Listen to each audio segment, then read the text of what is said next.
Hello বন্ধুরা, তোমরা সবাই কেমন আছো? সকাল সকাল গুড মর্নিং সবাইকে।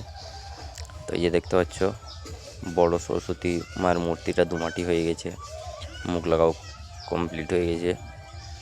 ব্যাকগ্রাউন্ডের কাজ আছে, ব্যাকগ্রাউন্ডের কাজও তোমাদেরকে দেখাবো।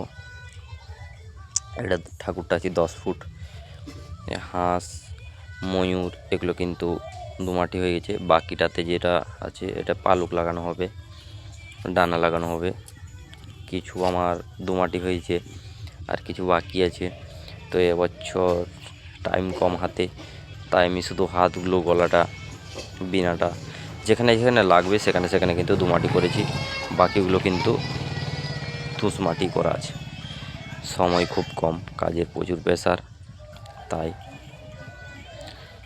এই দেখতে পাচ্ছ সব কিন্তু রেডি হয়ে গেছে, খালি দুমাটি করলে হয়ে যাবে। দেখা হচ্ছে পরের ভিডিওতে, সাথে থেকো।